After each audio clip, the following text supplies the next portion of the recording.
Good morning, friends. Good morning. আকৌ এটা নতুন ভিডিঅ' লৈ আপোনালোকৰ মাজলৈ ওলাই আহিছোঁ। মই ওলাইছোঁ দিহিমুখলৈ। ঘৰৰ ওচৰতে আছে দিহিমুখলৈ বোলে মাছ আনিবলৈ ওলাই আহিছোঁ। আৰু মাছ বিকি আছিল, আমি আহি জাষ্ট পাওঁতেই তাতে মাছ বিকি আছিল। তাৰ এটা ভিডিঅ' আপোনালোকলৈ আগবঢ়াইছোঁ ফাৰ্ষ্ট টাইমেই। আহক উপভোগ কৰোঁ আমি দিহিমুখৰ সৌন্দৰ্যতা। দিহিমুখৰ সৌন্দৰ্যতা খুবেই আপ্লুত, খুবেই লোভনীয় মাছেৰে ভৰপূৰ হৈ থাকে আমাৰ দিহিমুখখন। বিভিন্ন প্ৰজাতিৰ মাছেৰে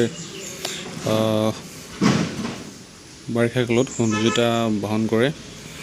লগত 4 কিলোমিটাৰমান হ'ব আমাৰ ঘৰৰ পৰা, একেবাৰে নিলগত বুলি ক'ব লাগিব। গতিকে ভাবিলোঁ বন্ধু এজনো আহিছে তিনিচুকীয়াৰ পৰা বিকাশ, গতিকে তাকো এটা মাছ খুৱাব লাগিব। গতিকে লগৰ 4জনমান লগত লৈ আহিলোঁ দিহিমুখলৈ। কিনকিনীয়া বৰষুণ দি আছে, এটা সুন্দৰ পৰিৱেশ দিহিমুখৰ। যিহেতু দিহিং নদীখন বৈ এই আমাৰ ব্ৰহ্মপুত্ৰত এইটো সুঁতিতে গৈ পৰিছেগৈ। গতিকে এটা সুন্দৰ পৰিৱেশৰ মাজত আমি আছোঁ বুলি ক'ব লাগিব। দিহিঙৰ পাৰে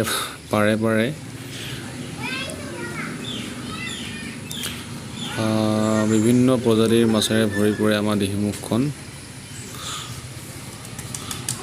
গতিকে মন গ'লেই হ'ল আৰু, বা দুটকামান হাতত পইচা থাকিলেই হ'ল, বা নিজেতো ধৰি খাবলৈ সময় নাই। গতিকে এটা ভাল প্ৰজাতিৰ মাছ আপোনালোকে ইচ্ছা কৰিলে খাব পাৰি, খাওঁ তেনেকৈ মাজে সময়ে। এইটো হ'ল আমাৰ দিহিমুখ, এইডোখৰে দিহিমুখ। বৰষুণ দিওঁ হৈ আছে, যিহেতু বতৰটো একেবাৰে আৰু ডাঙৰকৈ বৰষুণ দিব।